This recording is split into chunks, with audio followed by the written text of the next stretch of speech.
Have you ever downloaded a meditation app and wondered, is this really doing anything for me? You're not alone. Meditation apps are everywhere, and many of us turn to them when we're too busy or life is too hectic to attend an in-person session. But are they really helping us or just giving us temporary relief? Today, I'm going to break down what mindfulness can actually offer, what apps can and can't offer, and how to choose one that truly works for you.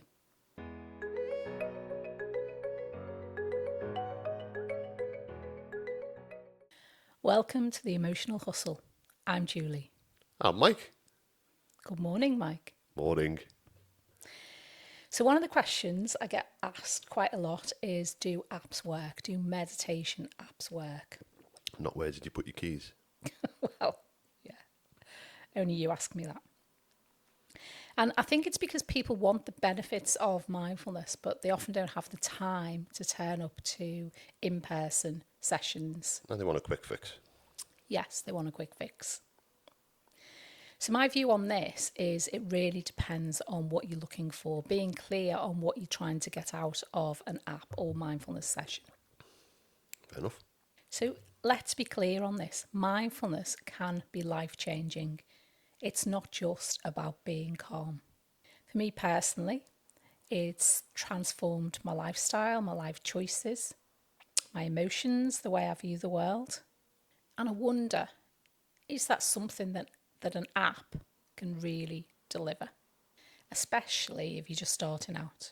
So I thought we'd start with just going through what mindfulness can actually offer. Yeah. So most of us have hectic lives. We're constantly busy. We skip sleep. And I think we tick off our life like we're living on social media full time. Even when we go on holiday, get the pictures. This is a great picture for social media. Yeah. We're always full on, aren't we? Yeah. And I find it a little bit exhausting. Look how great my life is. Yeah, Now show me the photograph where you're having a meltdown. exactly. Yeah. So mindfulness can bring calm, it can bring clarity, and it can even bring personal transformation. And I say this a lot, but it's all about the practice and the habits. And it's not just sitting down chanting, No, it isn't. No. which is a common misconception about mindfulness. Yeah. I mean, I have some friends who do chant, but it's not something I do. I think that has its benefits, but mindfulness can be lots of things, and it's about finding something that's going to work for you and going to help you. Yeah, but I think that's why people head towards apps, because they don't want to sit in a room and home with everybody else because they don't think that's for them, and that's not what it is. Yeah. So I think what we could look at is the three main areas that I think people turn to mindfulness for. And the first one, I think, is calm, isn't it? Yeah. Everybody needs a bit of calm in their life. Some more than others. So I think that's great. If you find an app that makes you feel calm, that's brilliant, isn't it, for that hectic mind? But my concern around that is that if you turn to an app and you've got a very active mind, it's possible that whilst you're listening to the music or the sound of the rain, your mind can still be wearing away. Chattering away. Yeah. Yeah. So in my view, you haven't really achieved anything by listening to that 10-minute meditation. No. So you've switched on the app, looking for temporary calm, and actually, Well, that's all you get. yeah, If you get it at all, if you get it, yeah. it's only going to be a small hit of something. Yeah, because mindfulness goes a lot deeper. Yeah. Mindfulness is for life, not just for Christmas. Do you want to say that again? Did I cough through that? I don't know. They'll still pick me up. Okay. Yeah, you're allowed to cough. Okay. I coughed last week. Okay. So I think the next thing that comes up a lot on apps is visualizations. Now, the benefit, I think, of visualizations is that you have a guide and they take you down a particular route. So you'll go through a particular journey. You might have a walk by the sea, And the Oh, right, okay. so the guide is telling you a story. So I think that increases the likelihood of you being engaged with that app because you're listening to something and you're paying attention. Now, are all guided meditations visualizations, or is that just something that can be a guided meditation? So not all guided meditations are visualizations, Right. but it But is a all form. visualizations are guided. Yes, Right. yes, usually because they're painting a picture, they're telling a story. So often this is Can you guess what it is yet? so this is something that you might listen to at the end of a yoga class where you go down a particular, you go on holiday at yoga at the end, just before tea and biscuits if you pick the right class. I need to get to Mandy about that. Biscuits. Yeah, so visualization, the whole purpose of the visualization is to increase our sense of emotions in a particular way. So we talked about a couple of weeks ago, didn't we, about your favourite meal, Steak, yeah. steak. So this is exactly what the visualization is doing. The visualization is painting a picture, and the intention is that you feel the emotions as though you were walking along the beach or walking through a forest. So the role of the guide is really to bring that to life in your mind's eye so you fully experience that in the body and the mind. All clear. Yeah.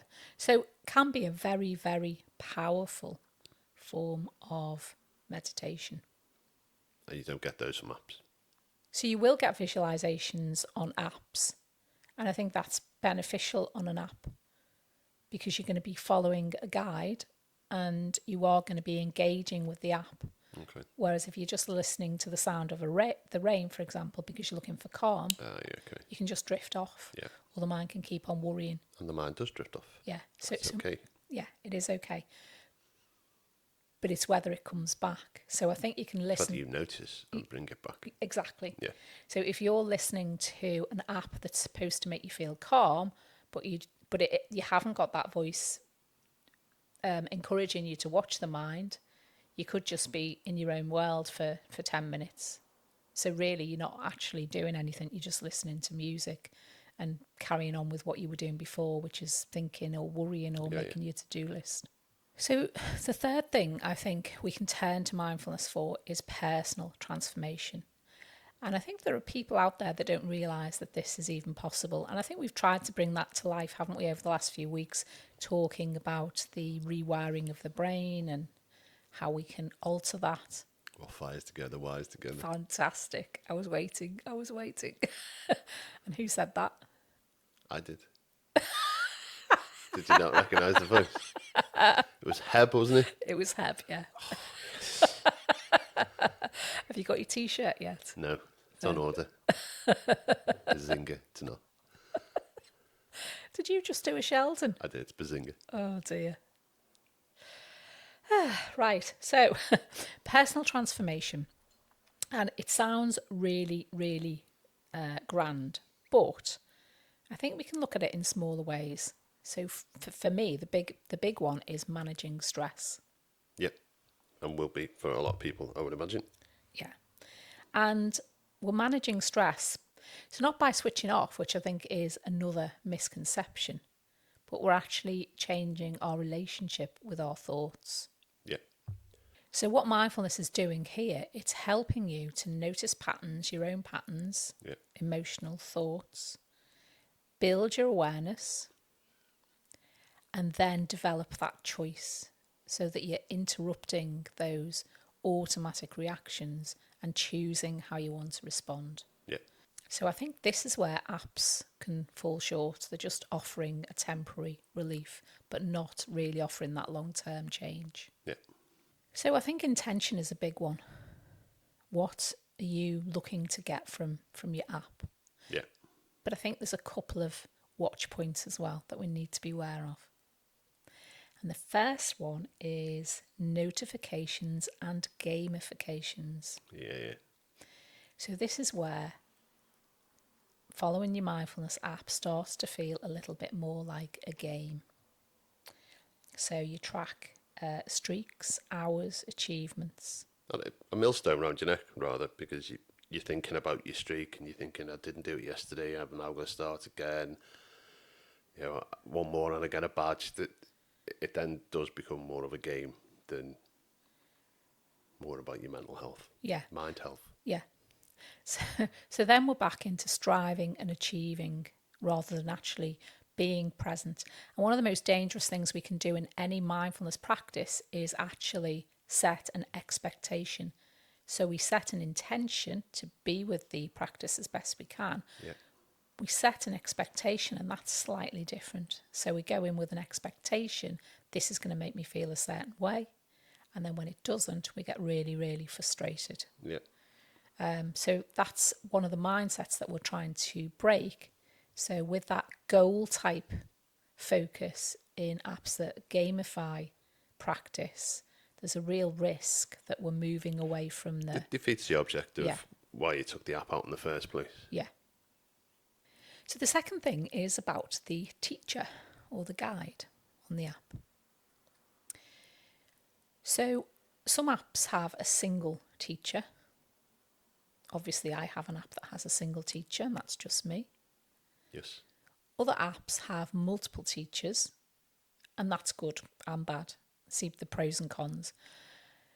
I think the trick there is to find a teacher that you really resonate with. So the tone of voice, the type of guides that they're offering, and I think check their qualifications, check out who they are, do a little bit of a search on them. God, I just had a flashback to that one we tried years and years ago. Yeah, that was funny, wasn't it? Oh my God. The woman was like Carmen, and then you switched to the fella. It was like, pick me. Yeah. It was quite intense, wasn't it? Thank you for choosing me. No, get back to Satan. Yeah. My God. Yeah. I felt like I was in some sort of prison or something. Yeah, it was Like dreadful. trapped. Yeah. What's that syndrome where you... Stockholm syndrome. That's, yeah. Don't leave the practice. I'll get you. Oh, yeah, that was scary. Yeah, don't pick someone like that. Yeah. Unless Pick that's the right teacher. Yeah, pick the right teacher. Find out who they are. And it's really easy these days, isn't it? Because everyone's on LinkedIn or Facebook or Instagram. And See, you're not supposed to be doing your practice from behind the couch. It's not meant to scare you into doing it. oh dear. Pick a nice tone. Calming, Yeah. soothing, warm. I think so. The third thing is trial and test, and this is really good, isn't it? Because a lot of apps now have like a month's free or Yeah. a little trial meditation where you can try it. Well, at least they should do. Yeah. And if they haven't, maybe you shouldn't be picking that from the off. They're just after your money. So I think sign up for the trial period, but sign up when you're ready, because there's nothing worse, is there, than we sign up and it sits on the shelf, then the trial period runs out. So make sure you're ready to actually test the app, sign up, see if it works. But then it all still comes back to your intention. What is your intention? What do you want to gain by following a meditation app? So have that in the back of your mind when you are testing the app, because then you'll know whether it actually delivers. So here's my top tips for choosing an app. Be clear about what you want. Are you looking for calm? Are you looking for visualizations and affirmations? Or are you looking for personal transformation and growth? Once you're clear about that, I think it's easier to make sure that you are going to choose the right app or teacher. Ask for a trial so you can use it and see if it really works for you. Or if you're looking at a course, maybe book in 15 minutes with a teacher and just have a chat about what's involved and whether you resonate with that person. Check the credentials of the teacher. And I think this matters if you're on an app as well. You can do a little bit of digging about the person who's leading the guidance. Well, I think it matters either way, because loads of people say they're teaching mindfulness, and in actuality, they're not. They're not qualified to teach mindfulness, but they just think it's all about breathing and having a lie down. Yeah, and I think that's a really good point, because when we start becoming aware of our thoughts and our emotions, it can be really, really tricky and it can be uncomfortable. And I think it's really important to find a teacher who can support you through that. Yeah. And there are a lot of quick fix courses out there. So really look at how they trained, where they trained. Are they trained? Are they trained? Yeah. Yeah. Sometimes we don't want long-term change, do we? We haven't got the time or effort to put into that because it does take time and it will require effort. So if we are just looking for a short-term fix, if we're just looking for something to interrupt our day and calm us down for 10 minutes, if that's what we want, then that's absolutely fine. So if the app genuinely leaves you feeling calm and relaxed, absolutely fantastic. If it's just music and we find that we're just continuing with our own line of thought in the background, then it probably isn't doing anything for us. And if we're looking for a temporary fix, that's absolutely fine. But bear in mind that mindfulness has a lot more to offer. It does. It's a toolbox for life, not a 30-second thing. Yes, it is. So, thank you for tuning in. Tuning in? Tuning in. So, next week, we are. We're on holiday. Yeah, next week we're on holiday. But not in YouTube land. There will be a video next week. So next week, join me and I'll be guiding you through a simple body scan practice. So that's all from me this week. Take care. I have absolutely nothing to add, and I'll see you all next week. Except you won't be here next week, will you, Mike? No, I won't.